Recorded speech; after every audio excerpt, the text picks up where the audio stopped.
Hybrid editing made easy. This hybrid photography vlog post is brought to you by ProShow. Photodex.com. Got a great email from a person who I don't know. His name is Colin Smith. I've checked out his website. He has beautiful work, and he asks not only a terrific question, but one that's extremely timely and very important. And by the way, thank you very much to those open-minded, forward-thinking photographers that know how to ask a question instead of hopping in stupid forums and arguing about things.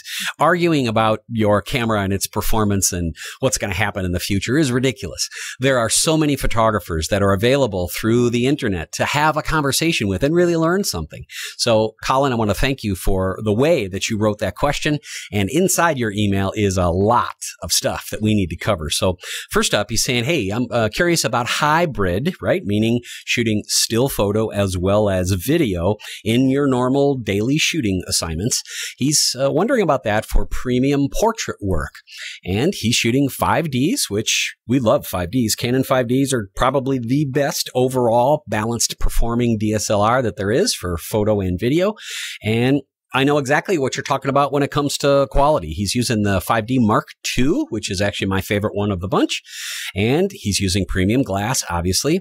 Well, he's asking which mirrorless system is going to be good for him. Now, not that he shoots and sells a bunch of big prints, but he says here that he doesn't see a whole lot of people on Discover Mirrorless talking about larger wall portraits. And he admits that doesn't happen every session, but he needs to have that ability. And I'm loud and clear, man. I hear you. I hear you. Well, if we want to replace the DSLR in our studio with something that's very comfortable to shoot photo and video, right? That's the big plus. You already know that your 5D Mark II does shoot video and it's beautiful, and it does shoot photos and they're beautiful. The downside is flipping between those, going from photo to video, photo, photo. That's just too slow and cumbersome, and you don't have a whole lot of controls over the video. There's not a lot of correlation between those two files when you change your settings. It's a lot of work, and you'll find out that it's frustrating. The next thing that's pretty much a deal killer for me when it comes to DSLRs is the fact that DSLRs may claim that they can autofocus when you turn the video button on, but they really don't. And particularly if, like me, you like to shoot wide open, right?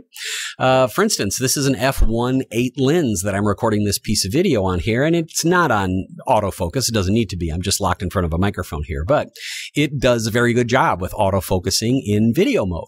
So you already know the pluses of why you want to move to mirrorless for hybrid. I mean, that's really the right tool for the job. But say you judge a big print, and I saw that your work is colorful and family friendly. It's well lit. You know, you obviously know what you're doing, buddy, and congrats for that.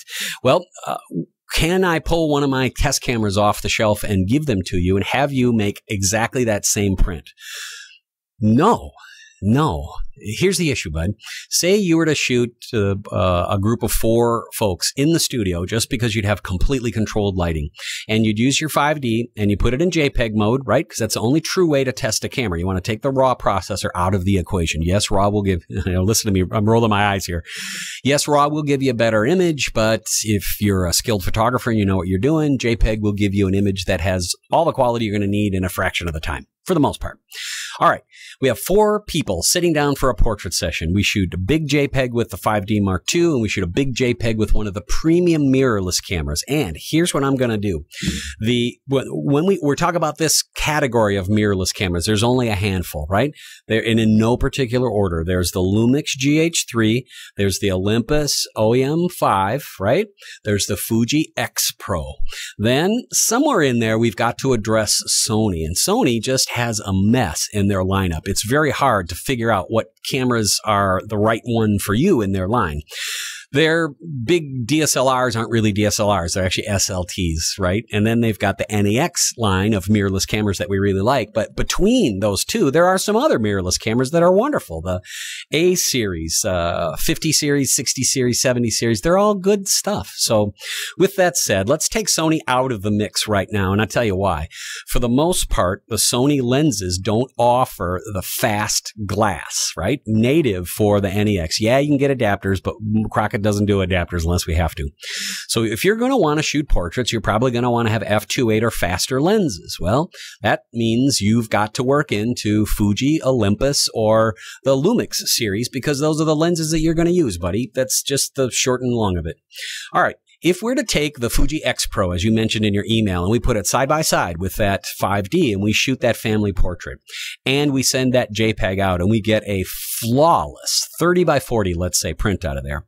When you hang those up on the wall and you stand 4 feet away and they're lit like they would be in someone's house, the average person won't be able to see the difference. And in fact, most photo people won't be able to see a difference at all.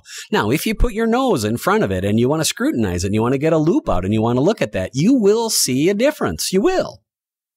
But if I were to get out my old 8x10 film camera and I were to shoot that with 8x10 color neg film and I were to make a 30 by 40 print and put it next to your 5D, you'd see a difference there too. You'd see that the 8x10 was 10 times more crispy and sharper and lots more detail than the 5D. But why would you even consider using an 8x10 film camera? Why? It doesn't matter. Really, it doesn't matter. Your customer doesn't care. We need to become very efficient as photographers, and we need to reduce the time. All those folks that say, oh, I got to shoot raw because I need to create, right? I need to create in the computer. They're crazy. You're crazy. You should be creating in here before you hit the shutter button if you want to be successful and grow as a photographer, let alone being profitable, right? All right. So for your customer, if you were to take, say you were to borrow a Lumix GH3 and use premium lenses, and you do that portrait session, could you get a 30 by 40 that you want? Absolutely. Here's where the problem comes in, bro. And don't get into that whole sensor size thing. That's all just a can of worms anywhere. If you're going to be shooting 50 people, and you want all that detail in the faces, that's where you need a larger sensor, man. That's it right there. The contrast issues are one thing, but if you need the resolution that only resolution can give you, right, then you're going to need that bigger chip. As we move forward with mirrorless cameras, we're going to see not physical sensor size get bigger, but the density, the amount of pixel receptors in one specific square centimeter, for instance, is going to change. But we're almost there. We're almost perfected. If you were to take my Fuji X Pro, for instance, and you were to shoot that with photo, you'd see the photo is terrific. But as also when you mentioned in your email, when it comes to video, it cannot compare to the other cameras in that category. Look, I adore the Fuji X Pro. I do. I choose it when I'm going to go play over any other camera that I have. I think it's a masterpiece. But when I'm shooting video every day and stuff, like right now, there's no Fuji X Pro up there that's recording that. In fact, I'm just using my Lumix GH2s. We have a bunch of those, by the way.